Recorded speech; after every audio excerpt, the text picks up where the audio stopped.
y'all know that I'm coming with stories from my 18 plus years of teaching. And so today's story time is coming from They Sent the Spirit Over the Ocean for Him. Y'all heard it right.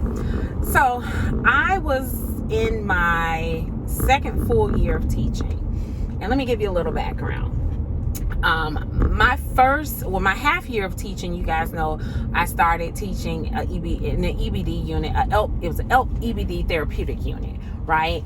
And I told you about those kids. They were angels, but they, were uniquely them, okay? And so that next year, I was able to come out of special ed, because that teacher that I worked with, only for that half a year, she traumatized me. So I wanted no parts of special education anymore. Not because of the kids, but because of the paperwork and because of working with her. And I just really felt like I could better meet the needs of the kids outside, or kids with behavioral problems or intellectual problems. I felt like I could meet their needs better within the general ed classroom. I could keep them from being staffed. So that was my thought. But later on, the state of Florida went with this inclusion model. And so I really had like a 50-50, it shouldn't have been a 50-50, but a 50-50% of my kids that were ESC and kids that were general ed. But anyway, coming out of that, this is my second full year of teaching. My first full year of teaching was amazing. I love those children. I love the families. I love the school. It was just an amazing experience. And so that next year, I was geared up for another amazing experience. But psych your berry, what an amazing experience. These children were rough. They were just rough. The behavior was off the chain. Mind you, I had come from that EBD unit, but these kids, they were just different. They kept me at the altar. Like, my knees were always bent. Anyway, my knees were always bent. I was always at the altar. So anyway, I had a lot of boys that year, and most of my boys, they had some behavior issues, and most of the behavior issues stem from issues that were happening at home. I don't know that these kids, I'm not going to say I don't know. I know that majority of these children wouldn't have had these issues had their home life been a little different. Okay, so I can remember two kids that will never leave I will be 90 years old and I still will remember these children. Okay, so one of the kids, he had my heart because I really felt bad for his situation. His dad was in prison. His mom, she was doing the best that she could do. She worked a lot, and then grandma stepped in, but it just wasn't enough. It just wasn't enough for this little boy. And so he really desired his dad. He wanted his dad. He didn't want his mom. He didn't want his grandmother. He wanted his dad. So he would act out, and he made my life a total hell. Like, for lack of better words, a total hell. Like, life was really, really hard with him. And I had another little boy. He was from a different country, and we just couldn't get through to him. Not necessarily language wise, because he spoke English, but we could not get through to him. And they thought, oh, we're going to take him and put him in Milana's room, because Milana, she's good. She has it. That little boy gave me a run for my money. In fact, this whole class gave me a run for my money. I have to come back and tell y'all the story how I had to get even with them because they was winning the battle. Anyway, so this one particular boy that I'm going to tell you about, he came from a different country. And when he came over, he was not happy about being here.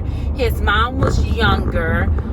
He actually started the school year out, now that I remember. He started the school year out with another teacher. We were actually partnered together.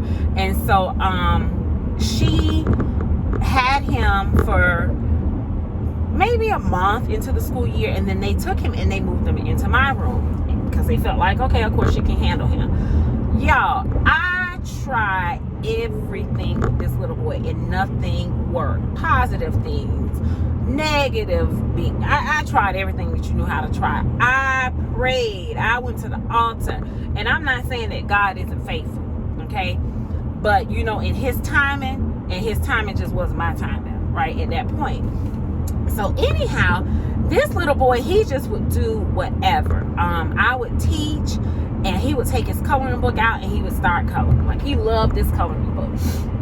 I would teach, and he would decide that he was going to be a duck, and he was going to walk around the classroom and just quack.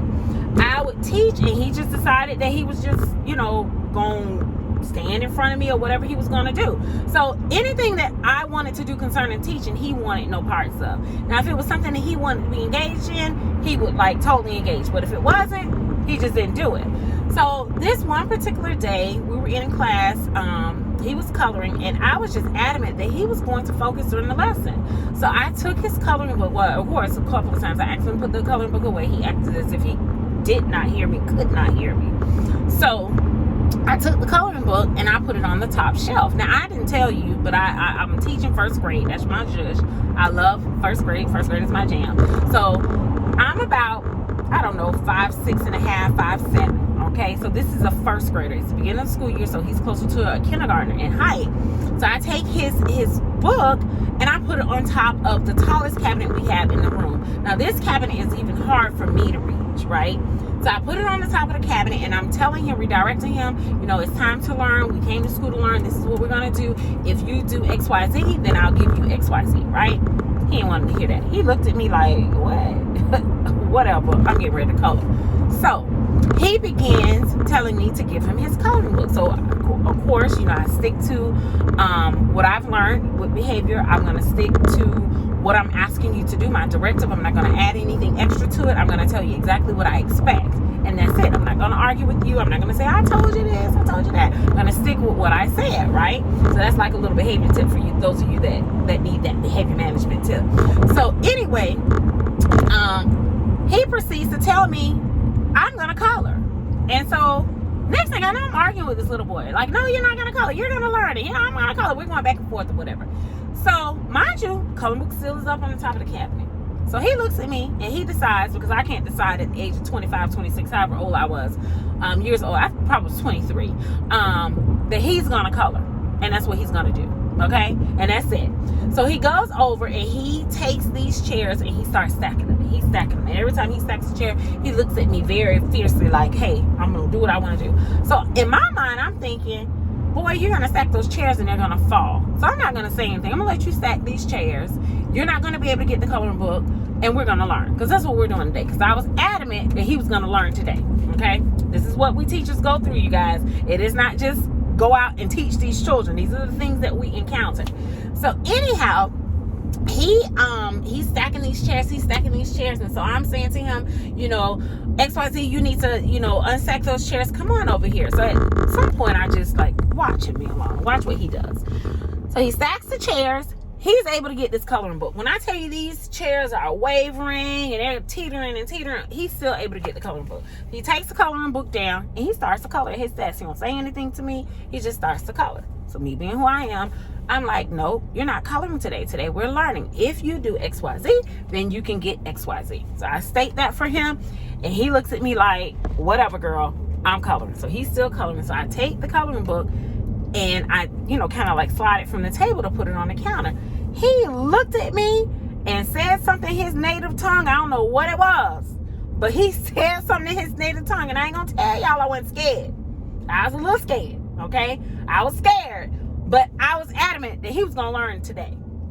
So he takes the coloring book. I take the coloring book. I'll kind of walk off. He says something to me, and then he goes to charge at me. So I'm looking like, hold up. Now, what I didn't come to school for today is for you to beat on me. Like, we're not going to do that. So at the point, he gets very violent. I do a room clear. We're outside. And I'm like calling for, we had an ISS teacher, calling for the ISS teacher to come get him. And because I knew that she can actually handle him. And he actually really listened to her. So she was an older lady or whatever. And he respected her, I guess. I don't know. But he would listen to her. So I'm sitting there. I'm standing out there outside. We had this big old oak tree outside of our classroom. And I'm just standing there waiting for her to come. And he's just a-going. I don't know what he's saying, but he's saying it over in his native tongue, whatever it is. I'm looking at him. I'm trying not to show him that I'm scared because I'm hoping he ain't sending no curses my way. I don't know what the little boy was saying. Still to this day, don't know what he was saying. His mama told me. Well, I'll tell y'all what his mama told me. Anyhow, this little boy picks up a stick from this oak tree and starts to swing the stick. He's swinging the stick. So me being who I am, like, I don't fear you. You're a little boy. I'm a woman. Like, I don't fear you. This boy comes to me and he starts swinging. I had on this long jean skirt, and he hits the skirt. And you know, it's a long jean skirt, so you're hitting it, it's making a lot of noise. So in his mind, he thinks he's hitting me, and he's getting excited because he's hitting me. Lord, I'm thinking to myself, if this little boy hit me with this stick, I ain't gonna have no job. I ain't gonna have no freedom, because I'm on, y'all know. Anyway, so finally, ISS teacher gets there. She gets him. It takes her a while to calm him down, but he does, in fact, calm down. So as he is being escorted off, they have, at this point, I didn't know, called the parent. So the parent, she comes and she's like, I am so sorry. I am so sorry. I don't know what to do with him. Like, I really don't know. He is possessed. They have sent spirits for him over the water. And, you know, when you send spirits over the water, they're vicious. They're vicious spirits. They're vicious spirits. I don't know what to do with him. I don't know what to do with him. So I didn't tell y'all that, you know, when he came to us, we somehow his like paperwork was wrong. So we were calling him by his last name, and his last name was his first name. It was just a big like debacle with this poor kid. Like, he really just did not have a wonderful way of starting out when he came to us or whatever. And so this poor mom, she's talking about these spirits that was sent over the water. Now, y'all know I love the Lord, and he heard my cry. I don't know nothing about no witchcraft, none of that. I'm a PK's kid. BJ raised us. We did Bible study. We had to go to church and know what the pastor was talking about. I don't know nothing about no spirits. So I'm like, Lord, all I could think about is this language or these words that this boy was saying, I thought in his native tongue. And I'm like, Lord, I hope he has not spoken anything over me that I'm not going to be able to deal with in the future. Like, I'm just thinking, I'm praying and thinking. And so finally she starts to break down, and she's like, I have to send him back. I have to send him back. I don't know what to do with him. It's too much for me. It's too much for me. I have to send him back.